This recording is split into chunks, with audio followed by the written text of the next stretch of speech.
Sénégal diaspora nuyu naa leen ñu dikkate yéen ci la Total seen bloc d'information gunge leen ba ci xibaar yi marax yi ak 19h45 tey li ñu koy tàmbalee mooy li ñu fi nemmeeku bi Covid-19 duggee ci réew mi ba nëgër ni mooy njaayum mbooleem yi nga xam ne ay jumtukaay la ngir fàggu gi moo xam ay siwo lay doon moo xam ay raxasukaayu loxo waaye lu si mën a ne rek lépp plastique la te ku nekk xam ne ni plastique jubawut lool ak kéew geek li ñu wër ndax yàqu-yàqu yi nga xamante ne nii mën na kaa jur file ak ay at bu ñu si bàyyiwulee xel loolu tey moom mooy gëstu bi nga xam ne Oumar Kane amal na ko ngir xool ci yenn anam la ñuy fexe ba jumtukaay yooyu le ñu jaroñoo leen si yeneen anam laata ñuy mujjee ci li ñu wër ba am ay yàqu-yàqu yoo xamante ne nii dañu koy faral di jur si njeexitalu kéew gi ak suñu wér-gu-yaram Bara Sow ak Oumar Kane la ñu siy jëkk a àndal ngir ubbi totalu tey bi. tey ndax coronavirus bi ñu bëri ñu ngi jënd ay poubelle ak ay raxasukaay loxo ay jumtukaay yoo xam ni daanaka lépp plastique la njënd mi yokku ba jéggi dayoo. effectivement ñu ngi si doon jaay lu bëri parce que dañoo bëggoon participer ci xeex bi nga xamante ni mooy mbas mi dal ci réew mi muy coronavirus mooy waral ñu indi pack yi nga xamante ni dañ ciy faral di raxasu ak ay pëllu mbalit yu nga xamante ne nii boo utiliser sa mouchoir ba pare di nga ko sànni ak say mbalit pour mu koy ëpp di ko ëpp pour mu bañ a indi contamination. évidemment ci weerum avril la ñu ëpp lu nu jaay parce que nekkoon na période boo xamante ne ni mars la ñu ëpp lu nu jaay parce que moo nekkoon période bi nga xamante ne nii amaana ci la sensibilisation bi ëppoon mais jamono ji gis nañ ne xaw na am tuuti baisse parce que am na tamit relâchement dañ koy nangu mais suñu équipe bi ñu ngi ci continuer di sensibiliser di wëyal suñuy produits yi nga xamante ne nii nit ñi mën nañ ko jëfandikoo ba pare mu leen di aar. dañuy faral di am également ay clients yi nga xamante ni du rek ñi nekk ci kër yi yooyu mais dañuy faral di am aussi ay entreprises yi nga xamante ne nii ak i association yiy jënd suñu produit yi di ko mayewaat donc dañuy am type de clients yu bëri. plastique nekk matière bu bon ci alam gi ak ci gàncax gi waaye ñenn ñi dañuy jëlaat plastique bu yàqu bi di ko toggaat ngir defar yeneen produit. alors lii ngeen gis nii mu ngi nekk sunu déchets plastiques yi nekkoon ci kër yi moom la ñu jël transformé ko yóbbu ko suñu usine de traitement yi nekk Thiès moom la ñu transformé ko def ko ba mu jël jëmm ji ba mu mel comme nii lii la ñuy woowee matière première secondaire yii la ñuy utiliser dugal ko ci ay machine mu mule ko mu génne yeneen produits yu nga xamante ne nii day am njëriñ yu ci mel ni ay poulu mbalit ay paan wala ay chaise ak yu mel noonu yu ñuy raxasoo ci période Covid bii ni nga xamante ne nit dañ koy utiliser bu baax di ci raxas seen loxo ba mu set. donc yii nag mu ngi nekk type de matière yu bëri mën na nekk ay chaise mën na chaise yu toj mën na nekk ay paan yu toj en tout cas mbalitu plastique yëpp yi nga xamante ne day faral di nekk ci kër yi moom la ñuy collecté ak suñu point yi nga xamante ne moom lañ suñu kiosque yi moom foofu lañ koy jëndee yóbbu ko ci suñu usines yi transformé ko mu nekk matière première d'abord ensuite ñu def ko ay yeneen produits finis. tey ñu ngi jëfandikoo ay jumtukaay yu bëri ngir moytu mbasum coronavirus bi waaye suñu moytuwul suba jumtukaay yooyu mën na jural askan wi loraange.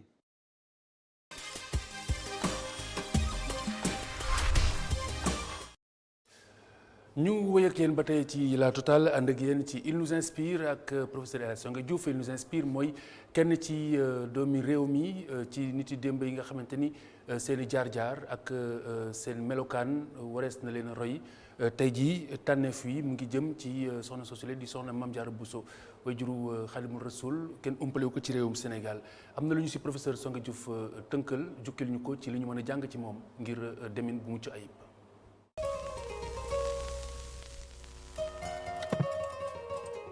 ki ñuy waxtaanee moonte boo ko seetloo sax yàggul lool ci àdduna fanweeri at ak ñett dong la fi def waaye ba muy ndaw ca fukki at nee nañ alxuraan amatuloon secret ca moom muy ci mbind ko ak ci tari ko ba muy am fukki at ak juróom-ñeent jeexal na bànqaasu xam-xam yi nekk ci diine yi ci gën a ëpp ba ñaar fukki atam di mot nag mu jël boppam tegu ci yoonu suufiyanke kookee du keneen ku dul ki ñuy dippee jaareetulaay ci turam dëgg di soxna Mariama Bousso ñu koy woowee Mame Diarra mu gane si àdduna ci atum 1833 fële ca Goloré génn àdduna itam ci atum 1865 kooki di doomi Serigne Mouhamadou Bousso ak soxna Astu Waalo moom de xam ngeen ne ci bépp àdduna wërngël këpp moo di benn ab soxna bu njaagleel ab màggal benn ab soxna bu àdduna yëpp di saabal ci aw bés kookee yàlla na mu ci moom mu sëy ak ki nga xam ne jàppoon nañ ne bokk na ci kat yi maanaam ñi nga xam ne jot na atte ak ci borom xam-xam yu gën a rëy ci seen jamono joojee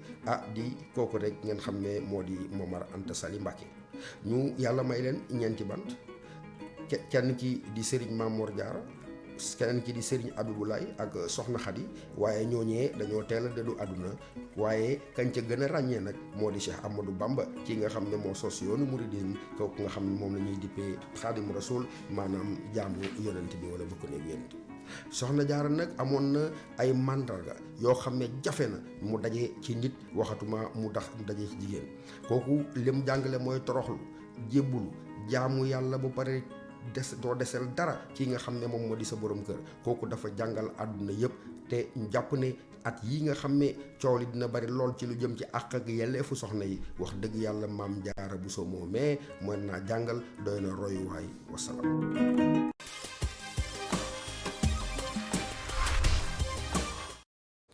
Fatou Kiné Sène ñeent fukk ak juróom benn di yëngu ci njaay mu sew moom Fatou Kiné Sène anam yi nga xamante ni noonu lay yëngoo saa bu yeewoo mooy fexe lu mu suturaal jabootam moom it warees naa jàng ci anam yi nga xam ni noonu lay doxalee ngir bañ a talal ab loxoom moom la Ndeye Marème Gueye seeti woon ñu nemmeeku ko laata ñuy sumba waxtaan bi.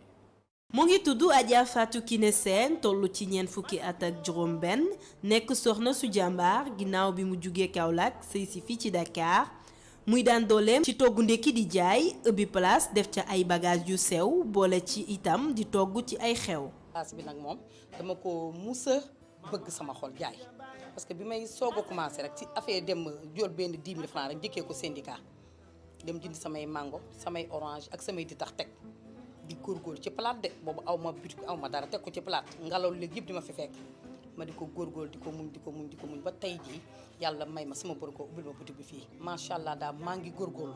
bokk ci jigéen ñi bañ wekk seeni soxla ci góor Kiné def yitte liggéey faj soxla am teerloo. jigéen warul fu mu toog di laaj góor loolu baaxul man nag dama brave boo xam ne am jom boo xam ne kenn sax du tagg sa bopp mais man xam naa ne dama am jom damay tëdd sax xam ne tey ji am na lu ma métti mais damay jug takk sama ndigg liggéey parce que xale yi yaay jox ma rek yaa ngi ci natt yi yaa ngi ci kalabaas yi yaa ngi ci bëgg a tukki loolu boo ko defee il faut nga am jom takk sa ndigg liggéey dimbale sa borom kër. tamit bañ a jooy sax yaay ju baax yaay ju ñu bëgg yërëm ay doomam di mën a sonn ci ay doomam bëggul doomam manqué dara lépp loo soxla su boobu ngoon ne ko yaay day xañ boppam di ñu jox.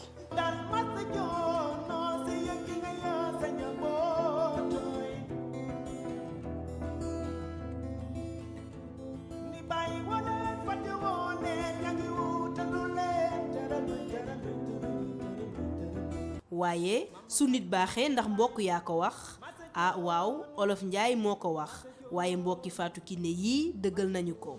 si yaruteem ak tegginam moo tax ndax moom rek nekkul ci koñ bi du dëgg te moom rek sëyu fi waaye nag ak yaruteem ak tegginam moo tax lu waay xewle oo ko teg ko ci loxoom. ma yàlla xéwalee ma am soxna su mel ni moom parce que nekk na soxna su jàmbaar soxna su am yërmande te soxna tam ku bugg borom këram waaw bugg njabootam te tamit liggéeykat la waaw soxna su bugg liggéey yaafu sul waaw kooku daal mooy soxna Fatou Kiné nekk nag li ma gën a neex si moom mooy ku jullite la. mu nekk yaay ju xamul bànneexu yaay ndax Fatou Kiné ba mu nekkee tout tànk la yaayam dëddu mu nekk lu ko metti lool. waaw loolu la xanaa kay juddu rek fekkoo fi sa yaay loolu moom damay toog des fois man kese ak sama néeg photo baa ngi noonu ci biir su ma ko xoolee xam na gisuma ko dafa may métti dafa may marqué te man dama bëgg doom dama yërëm doom léegi su ma juddoo nag man gisuma sama yaay loolu tam dafa may toog dafa may marqué dafa ma métti loolu tam loolu rek daal mooy sama métti toog juddu gisoo sa yaay dafa ma marqué surtout bi ma jour bi ma njëkkee ñoom dafa gaañ parce que bi ma nekkee xale dañu ko doon nëbb sama benn tante li ma la wax ne kii moo sa yaay mère Salim mère bu baax sa Salim boobu moo ma yar ci kaw la mère bu baax ndeysaan moom waxoon ba taxawoon xaw ma say maintenant benn jour laa toog ñu ne dégg kii am dafa gaañu. Fatou Kiné du dencim ñaaxaat mbokki jigéenam yii ngir ñu gën a takku liggéey te bàyyi xeeb. waa Sénégal yi man daal Fatou Kiné seen jigéen ñi jug leen ngeen liggéey man daal liggéey laa wax waaye toog naan jox ma kooku dafa xeew jug leen ngeen takk seen digil ngeen liggéey benn liggéey jafew benn liggéey méttiwul. soxna si jongama lool neexiree teg ci jonge te bañ wujj moo ngi tëjee ñaanal bépp naataangoom gu nekk ci néegu sëy nga wéy ci muñ. su ma jigéen ñi déggee rek wala ñu gis ma rek dinañ gën a góorgóorlu parce que daana doo jël lépp dépendre ko ci góor da ngay jóg uuti góor uuti ngeen ñoom bokk def parce que jamono dafa metti loolu rek laay ñaan sama mbokku jigéen ñi leen wax yéen tam ñu baax leen yal na yàlla saxal leen seen liggéey bi jàppal leen te taxawul leen fa yal na leen yàlla defal li ngeen bëgg ci àdduna di leen ñaanal tam gudd fan ak wér gi yam di ko ñaanal sama bopp ak mboolem jullit di ñaan daal lii dama ko rafetlu daal moo ngoog dundin baa ngoog Fatou Kiné Sène sunu séeréer bu nice. Ndeye Marème Gueye salaamaaleykum wa rahmatulah. alors Ndeye Marème Fatou Kiné Gueye gis nañ ko ni muy doxalee ci dundinam waaye am na loo xamante ni moo gën a ñor. mëbët lu mu naal loolu lu mu doon. li mu am comme projet bu gën a mag jamono ji mooy yaatal place bi def ko ba mu mag ba nga xamante ni nii ay doomam wala ñi nga xamante ni nii nekk nañ ci koñ ba di ay ndaw bëgg liggéey amuñu ko dinañ ci xaj ngir mu gën a yaatu bu baax a baax. lu mooy loolu ku nekk xam na ni borom kër la. am na nu mu war a yore liggéeyam waaye également war na fexe ba. jaboot gi duñ ci souffrir nan la koy doxalee. tout à fait dundinam bi sax loolu moo ci gën a am solo ndax da ngay gis jàmbaar ji mu doon ginnaaw bi nga xamante ne ni mi ngi liggéey léeg-léeg mu dem ci xew yi di togg yore place am boobu di fa jaay ndékki ak ay yu sew waaye da ngay gis ni bu heure togg añ jotee day tëj place bi dem toggal jëkkëram borom këram toggal ay goroom ñu añ bu ñu añee pare mu tijjiwaat donc loolu dafay wanewaat itam que ni mbir mi organisation rek la liggéey terewul a sëy itam terewul a liggéey bu ñu defaree toogaay bi organisé wu rek en conséquence dinañ mën a allier les deux mu jur lépp njëriñ ci ku góor ki borom kër gi ndax da nga koy jàppale waaye itam jural la njëriñ yow mi nga xam ne yaay soxna si. heureusement qu'elle est pas journaliste. heureusement disons. jërëjëf Ndeye Marème Gueye ñu ngi lay gërëm di la sant ñu gërëm leen mbokk yi sant leen ci kanam tuuti incha allah ñu ànd ak Malick Thiandoum ci xibaaru marax yi ginnaaw gi dañu dikk ak yéen ci digg bi ak waxtaan wi ñuy séq tey ak suñuy gan mu jëm ci mbirum Akilee ak Senelec jërëjëf.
laata journal bi ak Assane Gueye 19h45 ñu seq waxtaan jaar si digg bi ak maître Massokhna Kane di njiitu SOS consommateur Souleymane Souaré bu syndicat Satel ba nekk ca Senelec ñu war a waxtaanee mbirum contrat bu Akilee ku nekk xam na ni contrat boobile daal dinay xaaj sax waa Senelec ci seen biir syndicat yi ñii ànd ci ñu doxal ko ñii ànd ci ñu daal di ko fay ñu daal di koy càmbaraat wala rek ñu faf koo far. waaye yàgg nañoo bëgg monter débat bi waaye ñi nga xamante ne nii ñoom ñoo ànd ci ñu far ko maanaam ñu daal di koy càmbaraat wala ñu far ko daanaka bëgguñu ba bëgg nga ni toog ak ñi nga xamante ne nii eh bien ñoom ñoo bëgg ñu sàmmonte contrat bi ba matale ko bokk na si ñoom Souleymane Souaré bu Satel moom moo teew ànd ak tey maître Massokhna Kane booy SOS consommateur ngir ñu mën a waxtaanee mbirum Akilee moomile kon samay gan maa ngi leen di nuyu di leen dalal ci la Total ci ITV. ñu ngi lay sant di nuyu sa téléspectateurs yi. très bien. di rafetlu invitation bi di ñaan yàlla li ñu fi wax mu nekk njëriñ pour askan wi. très bien alors bi ñu tàmbalee ba nëgër ni autour des 187 milliards yi nga xamante ne nii moom moo ñeel contrat boobule cool yi bari na mbiru tribunal am na ci le 15 bi ñu dëgmal tribunal du commerce war na see war a mën a joxe xalaatam njiitu réew mi nee nañu dégg nañ ko si ci li nga xamante ne nii yéene na ko ñu bari gis ne dafa rek ànd ak ñi nga xamante ne nii ñoom ñoo namm ñu far contrat boobule ci waxtaan woowule laa bëgg ñu sumb ko ak Souaré dernier développement yi nga xamante ne gis nañ ko ci contrat bi yow ban yëg-yëg nga ci am. waaw maa ngi lay gërëm di la sant Khalifa ci invitation bi di rafetlu aussi débat bi ndax li yàgg ngeen ko sàkku. waaye ñi nga xam ne ñoom lañ ko séqal ñu nekk biir Senelec. waxtu ñu ci leen invité ci ñu waxtaan ci duñ leen gis.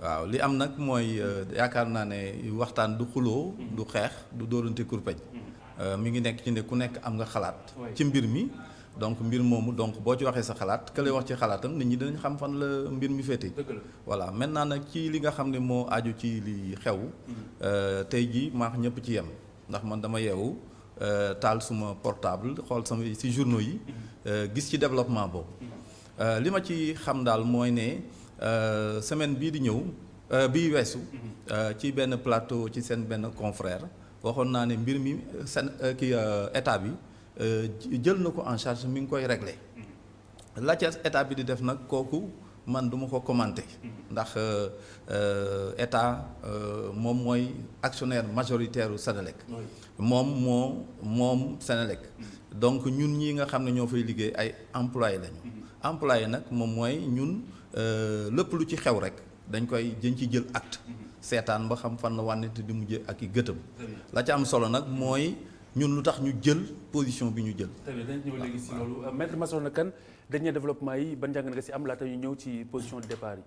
waaw njàngat bi ma am ci développement yi ma gis ci télé bi tey mooy damay rafetlu président de la République rapidité réaction bi mu def ci affaire bi kilifa yi mu convoqué yëpp xam ne ñooñu ñooy yore ñoo ŋànk affaire courant bi ak décision yi mu jël te loolu dafa daal suñu xel ñun consommateurs yi parce que amoon nañu tiitaange trop bi ñu gisee li nekk ci contrat bi donc bu président réagir nii dañ koy rafetlu mais dañu ni corps de contrôle yi nga xam ne déjà jot nañ leen saisir ak corps de contrôle yi ci war a am seen xool ku ci mel ni CRSE parce que kenn dégg ko boobu ba léegi commission de régulation du secteur de l'électricité alors que moom am na rôle bu mu war a jouer dañu war a enquête pour xam lii lu tax naka la demee ak ñan ñooy responsable yi donc je pense que loolu lu am importance la lu ñu war a def bala ñuy wax naan dañuy annuler contrat wala ndax dañuy renégocier wala leneen lu ñu xam lu ñu war a def. alors soirée bu Satel yéen lan moo waral boobu nëgër nii ngeen ànd ci ñu wëyal contrat bi nga xamante ni moo dox si diggante Akilee ak Senelec. waaw li ñun lu simple la xam nga ñun dañu nekk syndicat boo xam ne ba ñu constitué wu en 95 ba léegi ñun ñooy benn ci syndicat wu Senelec yi nga xam ne bokkuñu ci benn centrale ñun dañu syndicat maison lañu c'est-à-dire que lu nekk ci kër gi rek daf ñoo ñor nu kër gi di doxee daf ñoo ñor ñu nekk ci kër gi nag xaw fee def ab diir ndax ku def fanweeri at ak juróom-ñeent ci kër lu bari fekk na la fi gis nañu ne Senelec dafa war a moderniser wu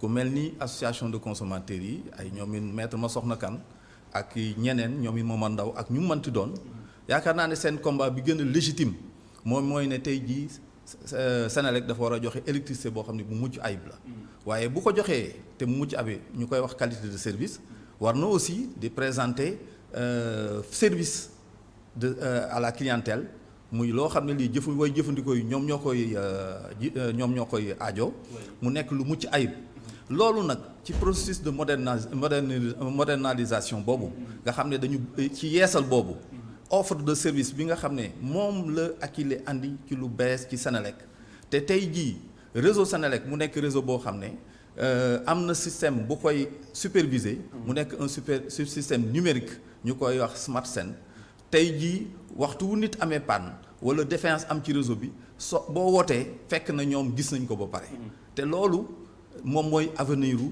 service public de l'électricité. je pense que problème bi du efficacité bi. wala compétence bi problème bi mooy li nga xamante ne moom la ñu tënk ci contrat bi. ak rawatina durée bi nga xamante ni si lañ ko verrouillé je pense que c'est plutôt ça le problème. non man xam nga Khalifa. bu ñu waxantee dëgg te di dëgg rek. man yow ma ci ñuy taxaw di wax damay gëstu. parce que yàgg naa quand même ci Senelec. commercial la mos a servir mosuma nekk feneen man releveur laa commencé Senelec. ñëw ba nekk conseiller du directeur commercial de Senelec donc xam naa apport bi nga xam ne moom la mbir moomu di andi ci biir service à la clientèle.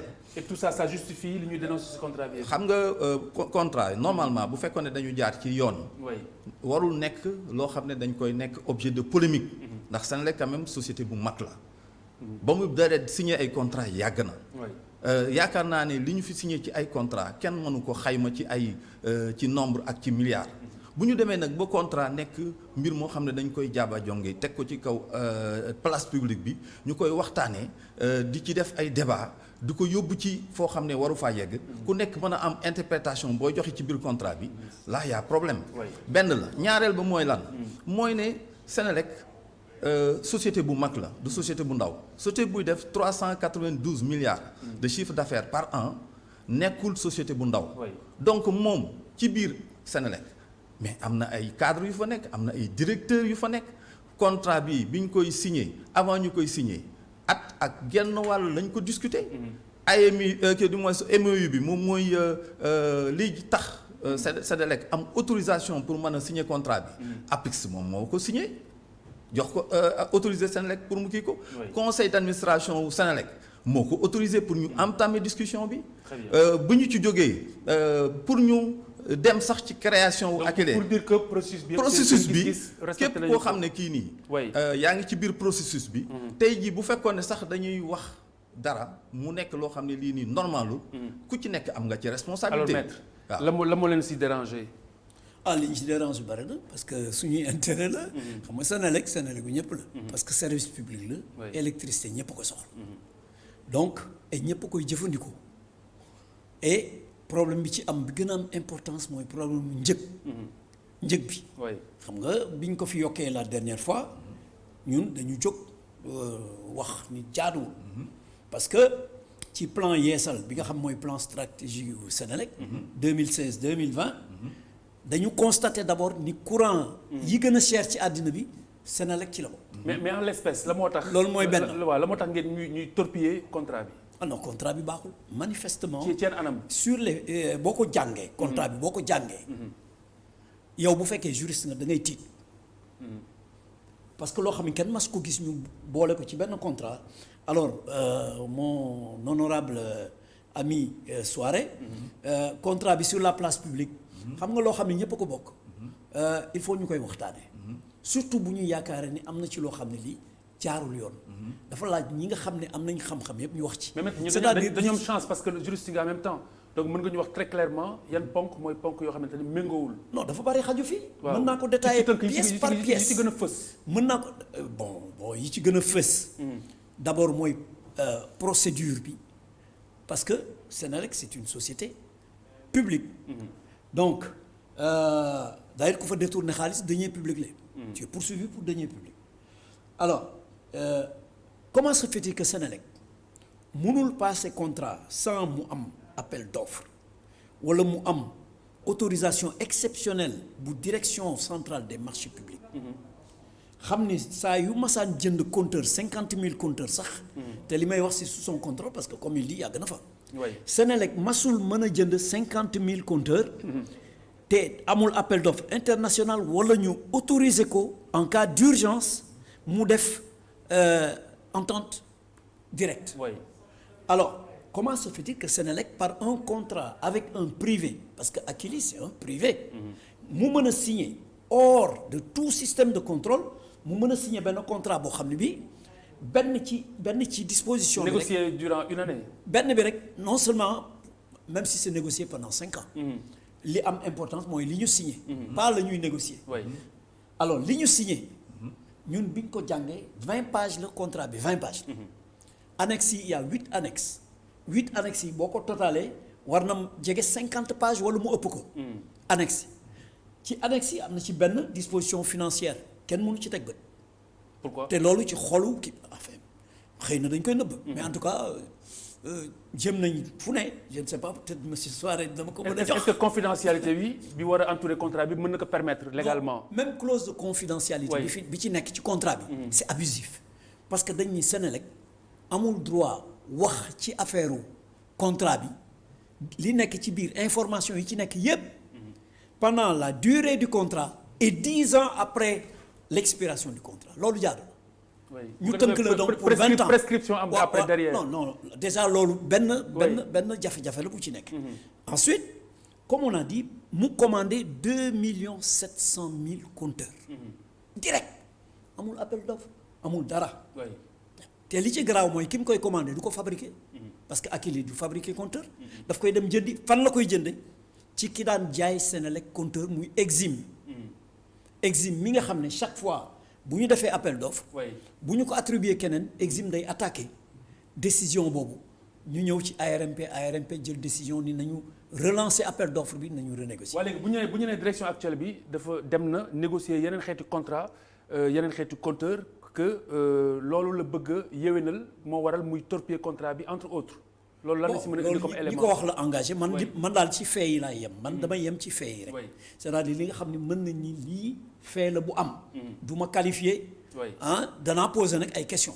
parce que bu ma gisee lu ma troublé danaa poser question. Très bien. contrat bi ma ko jàngee dama ne lii sénégalais defu ko. maanaam avocat sénégalais. boo jëlee avocat Senelec yi. ñemewuñu def contrat buy lore ni Senelec ak état du Sénégal. alors xam nga Khalifa man lan moo ma dérange. est-ce que li maître wax am na si loo war a loo mën a dindi. loolu xam nga du ma ci commenter parce que moom day commenter contrat bi ni ñu ko tëggee. man du ma juriste moom avocat la. waaw yàlla may na ko xam-xam muy liggéeyam. mais xanaa bu ngeen jógee pour défendre ay dispositions may ma rek ma ñëw di ngeen documenté wu. non may ma rek ma ñëw. vous rapprochez d'experts pour xam li ngeen défendre lan la. déglu ma rek. man contrat bi li mu ci am dégg nga. peut-être que moo ma ci ëpp yow moom li mu ci am. contrat boo xam ne nag boo demee au niveau de Senelec waxuma la contrat boobu mais contrat yi Senelec di signé yëpp dañ koy jël def ko ci coffre denc ko parce que Senelec quand même c'est une société nationale bu am denrée bu stratégique bu muy kii. bu muy gérer. suñu demee ba moom mu mën a xam ba xam annexe yi ci biir. en tant que avocat mu di ko commander en public ça pose problème. dégg nga maintenant pour dellusiwaat nag ci mbir mi man defe naa ne ñoom association de consommateurs yi. tey jii li leen gën a ñor mooy ñu gis Senelec boo xam ne dafay bés mu nekk day gën a yeesal. en dépit de l'intérêt général. dégg nga non l'intérêt général xam nga mooy lan. tey l'intérêt général c'est pas par exemple li ñu ciy wax xam nga intérêt général mooy lan d'abord dañuy wax contrat ne contrat bi dañ ko def sur 10 ans mais contrat bi dañu def commande de 2,7 millions compteurs sur 10 ans mais contrat bi contrat cadre la mbir mi ci nekk mooy. cahier des charges bi contrat cadre mooy lan. non contrat bi contrat cadre la xam nga moom mooy lan. moom mooy ne ci biir ni ñu tëggee contrat bi. dañu war a changer 1,5 million compteurs yoo xam ne ñi ngi ci biir parc bi. déjà obligatoirement. dégg nga loolu dañ ko war a changer. après. donc tout l'existant c'est-à-dire tout l'existant. c'est important. non mais ma ñëw. parce que li may wax nii. amaana bu ñu fi jógee. bu ñu génnee la du ñu jógee ci mbiru. affaire nu ñuy interpréter contrat bi dañuy dellusiwaat ci li nga xam ne mooy njariñu askan wi. njariñu askan wi moom mooy lan tey jii Senelec dafa amoon ay compteurs yoo xam ne lu nekk mi ngi ci biir ñoom ñii bés bu nekk ñu dénoncé ko. moom mii du benn yoon bi la dajeeg moom. donc compteurs yooyu mu nekk compteurs yoo xam ne ñu ngi ko doon ŋàññ ci ni muy doxee tey jii ñu amoon benn population de 10 000 clients yoo xam ne ñoom rek la ñu doon defal jagleel compteurs intelligents yooyu. ñooñu ñu gis ne expérience bi. am na njariñ ndax gis nañ ci njariñ. parce que da ngay jël benn armée de releveurs. benn armée de coupeurs ñoo xam ne ñii ñoom ñoo dem sur le terrain. di relever compteurs yi di couper compteurs yi ak li nga xam ne perte yi nga xam ne moo am ci. biir jëndum Kona alors loolu bu ñu demee nag. ba ne léegi li ñu daan defal 10 000 clients yi nga xam ne ñoo ëpp doole ci Senelec. nañ ko généraliser ci 1,5 million clients yi. actuellement ñi nga xam ne ñoo am actuellement. ak ñi war a ñëw 1,2 million yi nga xam ne yi dafay yokk 8% par at. donc loolu su fekkee ne loolu moom mooy solo bi léegi li ñu war a poser question mooy lan bu ko Senelec defee ba pare ban njariñ la amal askan wi. loolu nag mais à quel prix à quel prix je pense que à quel prix mooy tool yi. à quel prix waaw xam nga à quel prix ma jot delloo la ci. contrat bi ñu mujjee signé. mooy bon de commande bi nga xam ne moo andi coow li. parce que coow li ko andi Senelec dafa signé ba pare à côté mu dem signé ak keneen muy Powercom. waaw mooy li ñu doon wax sànq. muy bon de commande 45 000 compteurs. mais bon de commande 45 000 compteurs yooyu. alors que prestataire bi fi nekk nii moom mooy Akilee. voilà donc loolu yow est-ce que maître ci sa yëgin. ndax mën nañu jëflante maax yow ba pare nga jaar ci suuf. defi commande ci mbir li nga xam ne moom la ñu. moom alors li ma ci mën tontu lu gaaw rek mooy leen waaw bu ñu toppee ce raisonnement. mën nañ ni li nga wax mën nañ ko. mën nañ ko dégg. mais li xew mooy. ci 2,7 millions compteurs yooyu. Senelec commandé ci Akilee jox ko bon de commande. non mais attends bon de commande bi sax dama bëgg ñu leeral ko. waaw baal ma xam nga bon de commande bi. waaw bon de commande principal la. xam nga bon de commande principal. non j'y arrive vous avez raison. tey jii bu fekkee ne dañu war a dem yow boo jëlee société mel ni Akilee. mu nekk start-up. d'abord. lan la def may ma rek ma ñëw start-up mooy société yi nga xam ne dans le développement informatique. moom ñooy ñëw andi benn système de gestion informatique. ci biir loolu léegi bàyyil maître mu àggali. waaw alors dama bëgg a leeral ko balaa muy ñëw. dama bëgg a leeral ko lenn. bon de commande principal bon de commande principal boobu. tey jii am nañu un parc de 1,5 million compteurs. am na 1,2 million compteurs yoo xam ne war na ci yokku. Senelec Akilee liggéeyam du defar compteur. du jëndi compteur. mais mbindum jënd compteur ak commande compteur. mais lu tax bàyyiwul loolu ak Senelec moom jaay rek logiciel de gestion. non dama lay lu tax moom mu war a nekk intermédiaire entre le fabricant de compteur et la Senelec. lu tax bàyyiwul activité jënd compteur boobu loolu kay lu ñu signé la. maître kaay ma wax la loolu Senelec moo ko demandé. Senelec moo ko demandé Akilee sàkkuwul pour ñu jël compteur yi jox ko.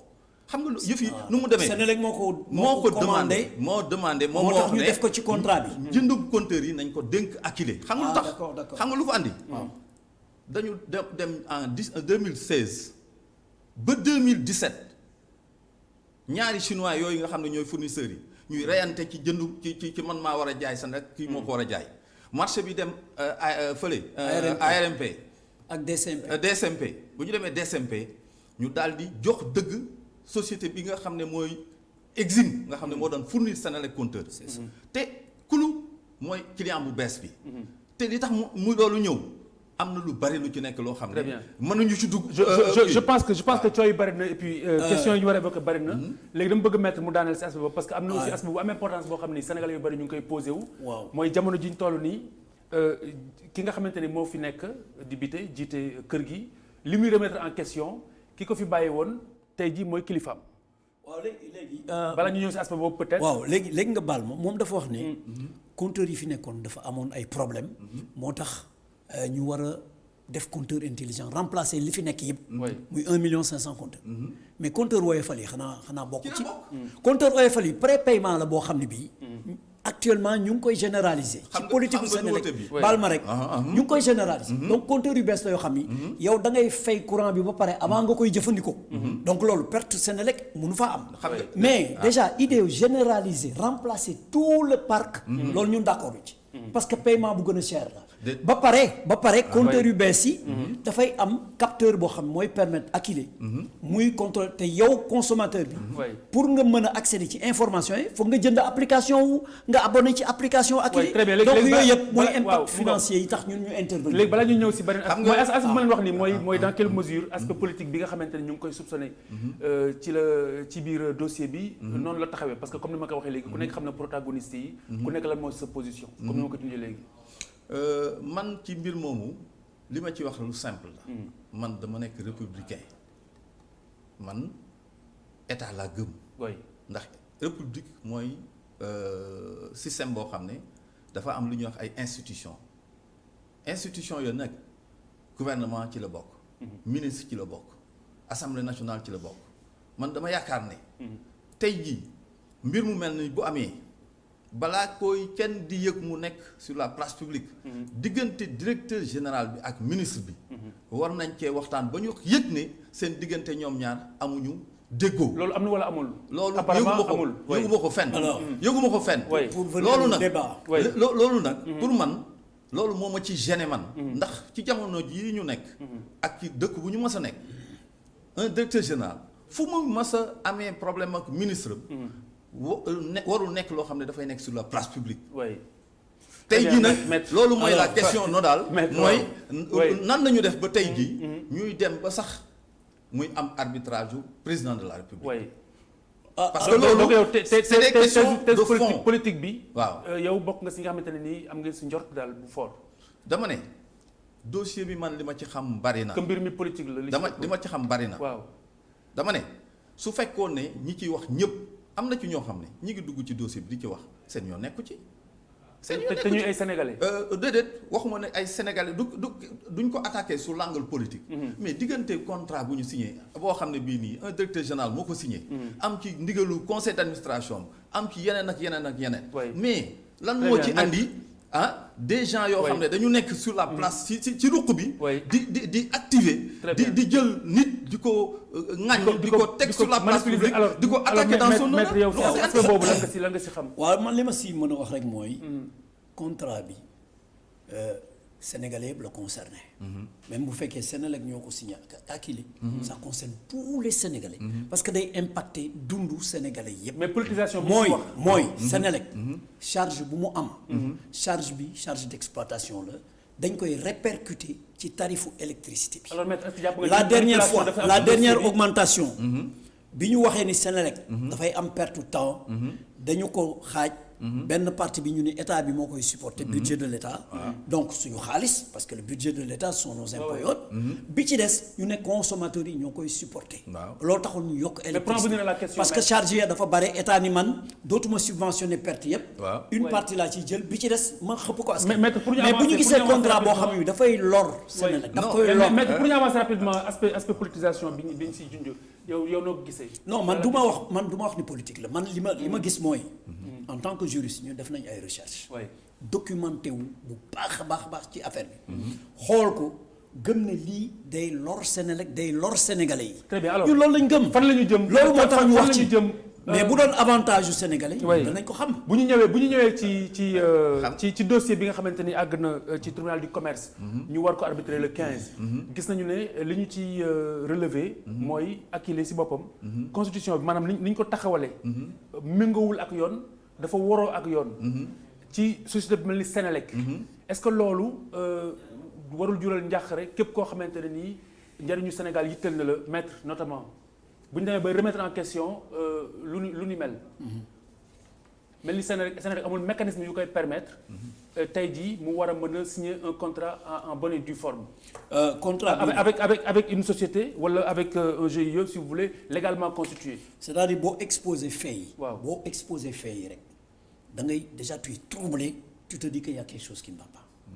parce que man Sénélec ma jël benn cabinet pour mu assister ma pour ma def benn plan stratégique. waa cabinet boobu ñëw jël sama données yépp pour analyser ko. ba pare rocceeku dem créer société. te ni ñu ko créer je viens de voir Alif société Alif SA.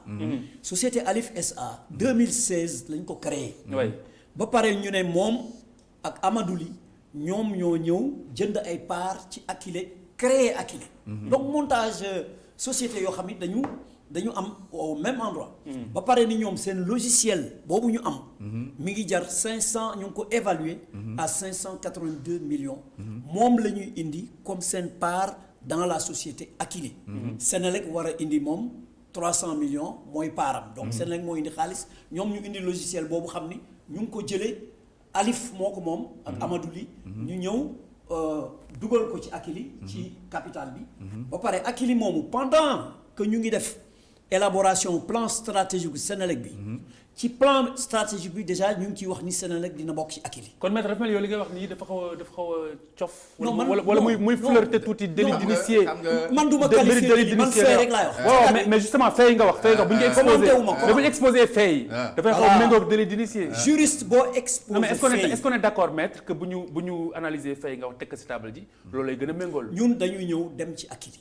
oui ñu invité ñu dem foofu pendant plus de 2 heures de temps le directeur a bien voulu nous recevoir expliquer ñu lépp après ñu dem Sénélec après ñu wax ak ñëpp documenté wu nag surtout parce que avocat mais c'est vrai que tontu woo ma mais bon waaw c'est pas grave allez-y c'est pas grave li nga xamante ne nii moom la président de la République li ñu wax ni moom la wax muy position bi mu jël dafa mel ni dafa gën a méngoo ak rend Akilee carrément lu mooy jënd ay action am beneen proposition bi mooy ñu daal di fexe ba Akilee delluwaat ci fa nga xamante ne nii fa la jógee soit day jël na ay action am wala ñu far lépp.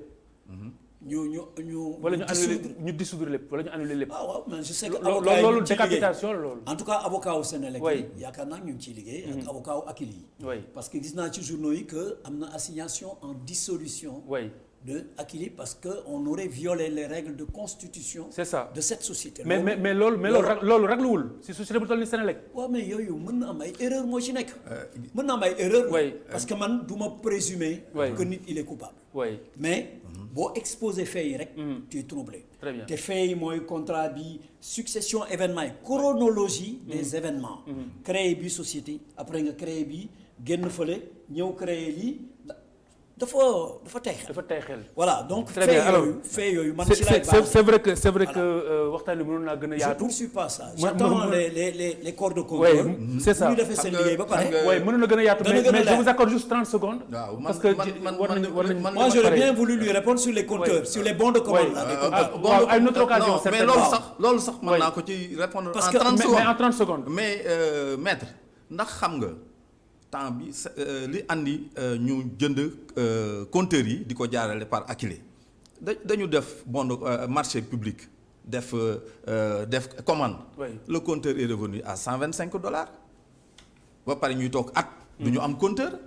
ñu jël jox ko Akilee mu dem def. commande am fa ko Sénélec di jëndee. ñaata compteur la Akilee en tout cas désolé kii soirée. soirée Balma maître Balma en tout cas c'est troublant ngeen baal waxtu xam nga waxtu moo ñu dab il faut ma dagg waxtu moo ñu dab mais li troublant mooy ñu dem ba toll si jamono ju toll nii seen naataango yi Sutelec yi ñu bëggul débattre ak yéen ñoom nee na ñu revisiter mbooleem contrat yi nga xamante ni Sénélec mu ngi ak moom ci ay tiroiram xam nga loolu c'est quand même inquiétant surtout société bu ñu toll mais yooyu dinañ si ñëwaat yeneen débat pour gën ko leeral askan wi bu soobee suñu borom ak si yeneen liggéey en tout cas li ma ci c'était un plaisir nga baal ma maa ngi leen di gërëm merci sant beaucoup mais dama yaakaar ne boo demee ba sa entreprise nga di ko summi weer ko ci naaj bi contrat yi nga xam ne moom lañ fa signé nga xam ne tey jii moo tax kër gi di dox très bien nga bëgg ne léegi nañu loolu ndépp ko xoolaat merci ça veut dire que ne contrat wu ñëpp la merci nañ contrat dinañ si ñëwaat léegi kon ñu ànd ak yéen ci tous les Sénégalais laataa ñuy ànd ak Assane Gueye pour le journal de 19h45 jërëjëf maître ñu ngi leen di gërëm di leen sant jërëjëf soirée à tout à l'heure pour la suite de la totale.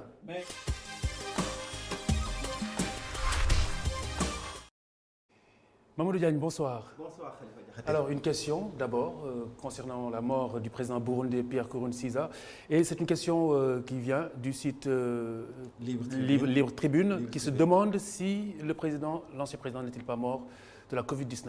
Effectivement, Khalifa, that is the question. C'est l'interrogation que tout le monde se pose. Dans le communiqué du gouvernement burundais, aucune précision n'a été faite sur les causes du décès. On dit seulement mort inopinée des suites d'une crise cardiaque. Nos confrères de Libre Tribune Afrique, dans un article relayé par le Courrier international, se posent la question, d'autant plus que la femme de Pierre Nkurunziza a été hospitalisée récemment au Kenya dû au coronavirus. Donc si cette thèse se confirmait, ce serait un peu ironique parce que le couple présidentiel ne croyait pas à la maladie. Même dans la gestion de cette pandémie dans le pays, aucune mesure n'a été réellement prise pour éviter la propagation de ce virus. Oui, malheureusement. Et là, nous parlons de Mahmoud Dicko, l'imam, qui fait trembler, bien entendu, le pouvoir au Mali. Effectivement, tout le monde se rappelle de ces images le 8 juin dernier qui ont fait le tour du monde. Le peuple malien était sorti dans les rues pour démontrer son ras-le-bol généralisé contre le régime de Ibrahima Boubacar Keïta. Tout ça a été dirigé par un seul homme, Mahmoud Dicko, ancien président du Haut Conseil islamique du Mali. Par le passé, il a fortement contribué à faire reculer l'octroi par exemple, de droit aux femmes, l'interdiction de l'excision, les manières scolaires notamment, qui favorisent la tolérance vers l'homosexualité. Depuis la création de son mouvement, beaucoup lui disent qu'il a des ambitions politiques, mais l'imam, parfois radical, parfois moderne, mais dit qu'il n'a aucune ambition politique. Mais tout de même, il perturbe un peu le sommeil du pouvoir. Et le peuple l'écoute. Très bien. Alors aux États-Unis maintenant, la révolte ne se trouve pas que dans les rues, mais elle couve aussi dans les journaux. Au pays de la statue de la liberté de la presse est notamment menacée, surtout en ces temps. Au New York Times, par exemple, le rédacteur en chef James Barnett a présenté sa démission le 7 juin suite à la publication très polémique d'une tribune signée par un sénateur qui appelait à envoyer l'armée dans la rue.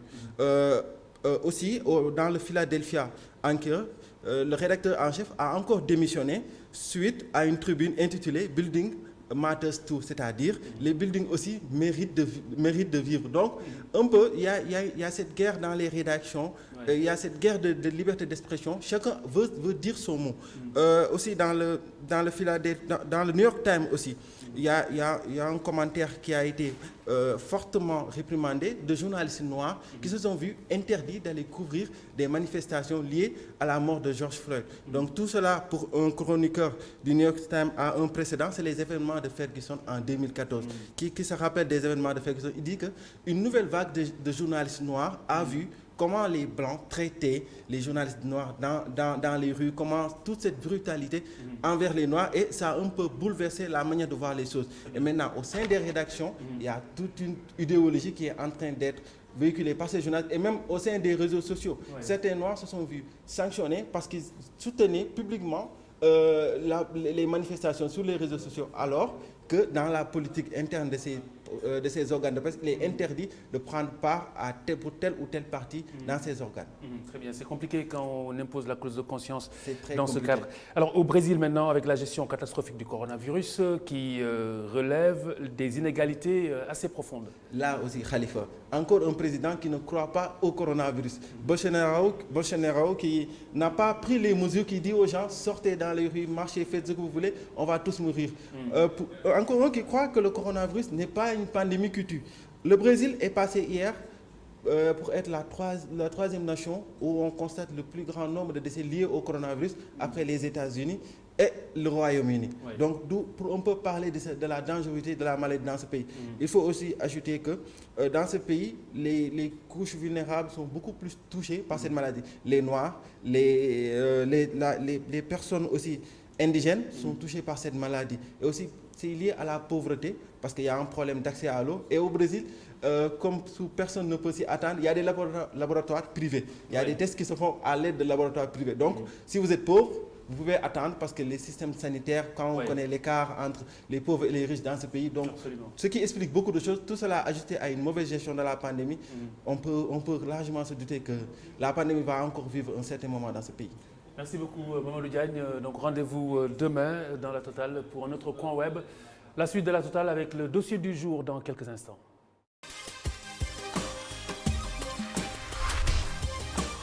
Les dangers de la cigarette sont bien connus ce soir. Tenez-vous bien, dans le dossier que nous vous proposons, il ne s'agit pas d'adultes, mais plutôt d'adolescents et d'élèves. Des élèves qui connaissent tout aussi bien les dangers liés à la cigarette, mais qui évoquent des raisons qui les poussent à fumer, entre autres raisons, mauvaise fréquentation, mais également mimétisme ou parfois le stress et les durs coups de la vie.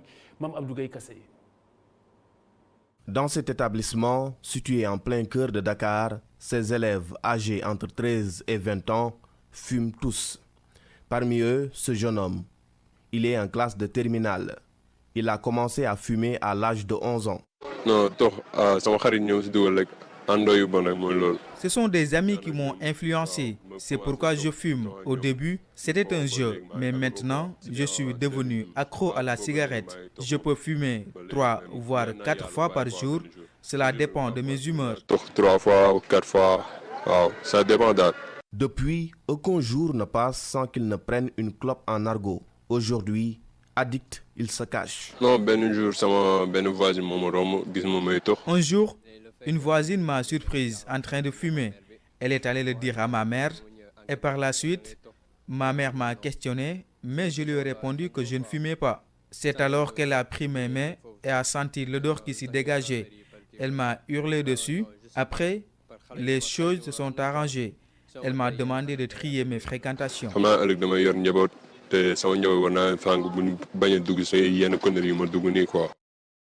Cet autre élève en classe de seconde, âgé de 18 ans, fume depuis près d'une décennie.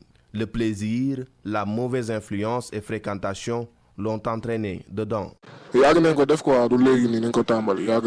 C'est juste par plaisir. C'est entre 2010 et 2011 que j'ai commencé à fumer. J'avais des amis qui fumaient. En plus, chez moi, presque tout le monde fume. Mon père, mon oncle, mes frères. Je ne fume qu'ici à l'école. Chez moi, je n'y pense même pas. Je ne fais que réviser mes cours.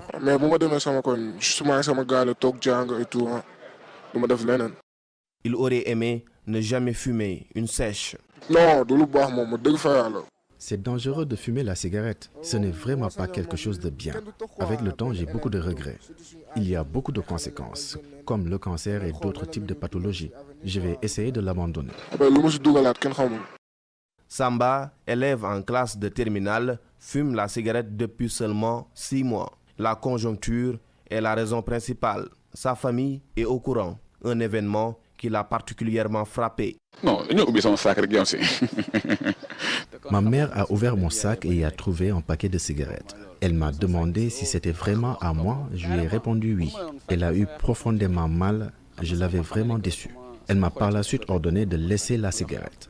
Je lui ai promis que cela n'allait plus jamais se reproduire.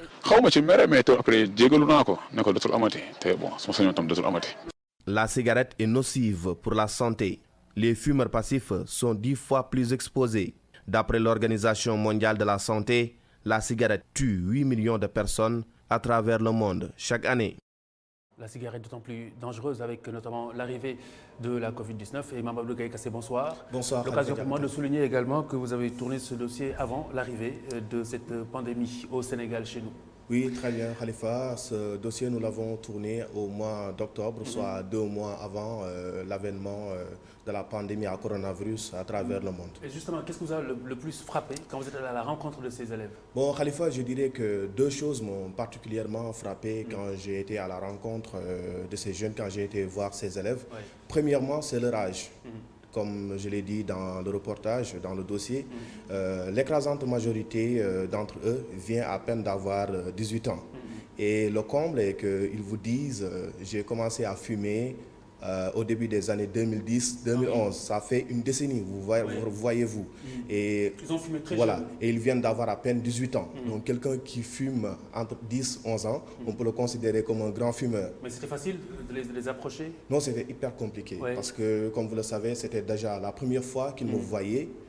Moi aussi, c'était la première fois que je les voyais. Et tu es parti la première fois avec ta caméra. Très bien. Forcément, c'est compliqué. Et voilà, très bien. C'est là où je voulais en venir. Oui. Pour certains, c'était la première fois qu'ils étaient en face d'une caméra. Donc, même pour les professionnels des médias, ce n'est pas évident de parler en face de la caméra, a fortiori avec des élèves qui sont des mineurs pour la majorité. Donc, ça a été très compliqué, mais on a quand même usé d'une bonne stratégie, on a usé d'un langage un peu familier, de nos rapports, si je puisse m'exprimer ainsi, d'influence de grands frères pour pouvoir les convaincre. Oui. On leur a donné toutes les assurances possibles. Tout à fait. Comme vous l'avez vu même à travers les images, on a masqué leur visage, on a flouté leur voix pour qu'ils ne puissent pas être remarqués. Alors, dernière question, Kassé, les responsabilités. Oui. Vous êtes arrivé à mieux les situer avec Oui, ces élèves fumeurs? Oui, parce que premièrement, il y en a qui fument de façon indépendante, si je puisse m'exprimer ainsi. Certains disent que moi je fume parce que cela me plaît. Je fume parce que c'est ça maintenant. Genre, voilà, ça fait genre. C'est ce que les jeunes aiment. D'autres te disent que je fume parce que j'ai été influencé par des amis. D'autres te diront que je fume à cause des problèmes de la vie. Mais là où je vais situer les responsabilités, c'est au niveau des parents. Premièrement, pour moi, un parent doit s'assurer donc du bien-être de ses enfants, surtout quand ces derniers sont mineurs. Ils doivent veiller scrupuleusement à ce que leurs enfants font, surtout quand ils sont mineurs. C'est difficile de cacher l'odeur de la cigarette. C'est ça. Donc tu dois aussi veiller à trier un peu la fréquentation de tes enfants. Car quand on est mineur, on n'a pas encore la responsabilité de décider de ce qui est bon pour soi. Merci. Donc c'est tes parents qui doivent décider en lieu et place de là. Merci Mamadou Gaye Kassé. Rendez-vous pour notre dossier la semaine prochaine. La suite de la totale, les 5 dernières minutes de cette édition.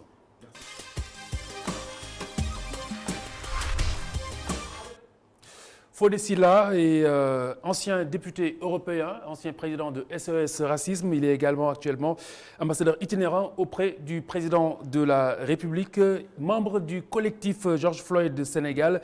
Cet Afro-Américain victime de la prise du coup lors de son arrestation à Minneapolis. Floyd qui a mobilisé aujourd'hui des milliers de personnes venues lui rendre un dernier hommage à Houston dans le Texas où il a été inhumé ce mardi. À Dakar également, le site du mémorial Gorée Almadi sur la corniche ouest a également réuni des Sénégalais sensibles à la cause des Noirs et nous en parlons ce soir. Bonsoir Son Excellence Fodé Silla. Bonsoir, cher ami. Alors, beaucoup déplorent qu'on n'ait pas beaucoup entendu l'Afrique, ses dirigeants, au plan institutionnel, pour ne pas dire au plan diplomatique. Que trouvez-vous cette dénonciation, disons, pertinente?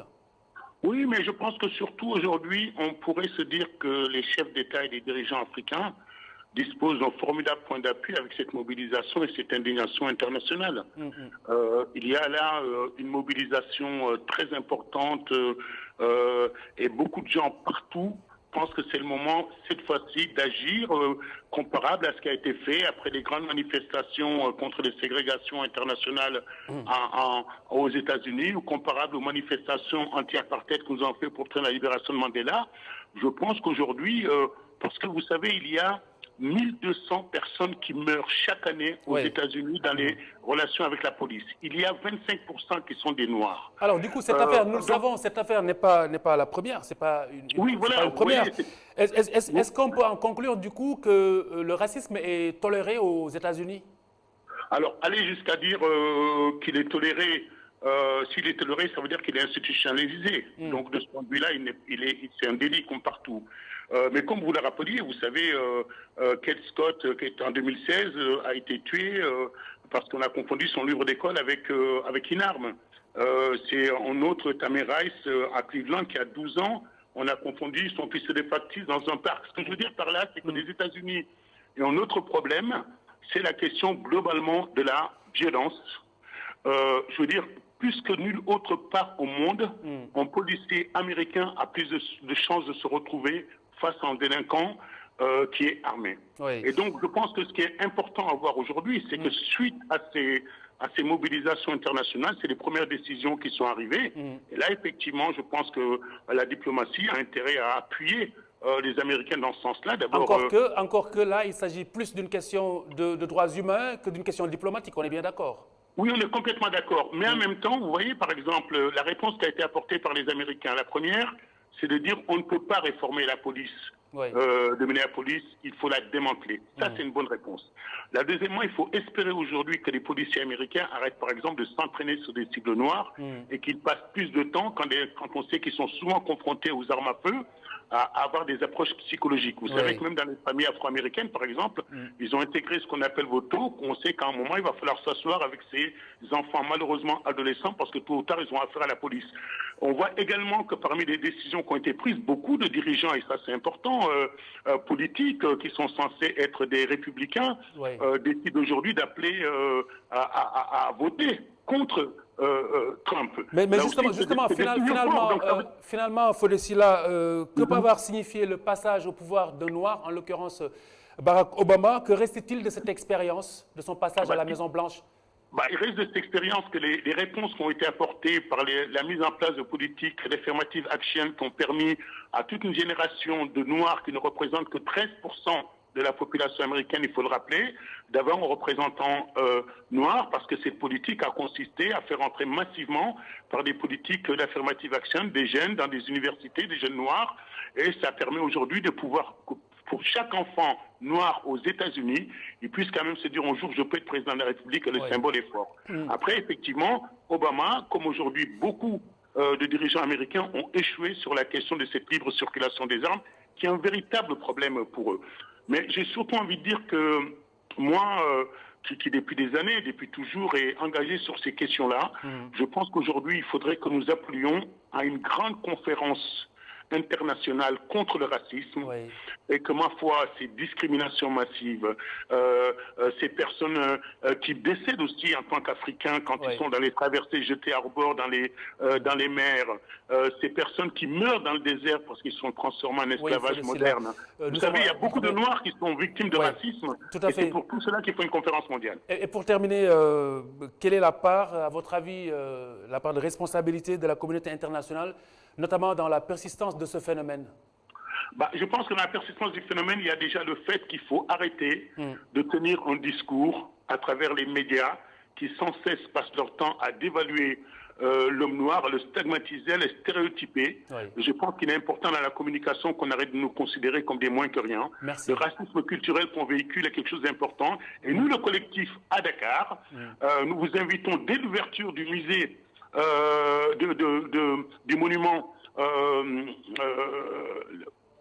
du monument avec Racine Senghor, le monument de la Renaissance, voilà, le mouvement au monument de la Renaissance avec Racine Senghor, avec Jean-Michel Seck, avec l'artiste sénégalais Khalilou Kassé, à venir rendre une grande journée d'hommage. Et nous allons mener des actions dans les écoles d'éducation contre le racisme et continuer la mobilisation. Merci Fodé Sylla de nous avoir accompagnés dans ces 5 dernières minutes de la Totale. Merci d'avoir été avec nous. Vous êtes ancien député européen, ancien président de SOS Racisme et ambassadeur itinérant auprès du président de la République Macky Sall. Merci d'avoir suivi cette édition. La Totale, demain, rendez-vous 18h30. Dans quelques instants, vous retrouvez Malick Thiandoum, André Coronavirus. Bonne soirée sur ITV. Au revoir. À demain, Inch'Allah.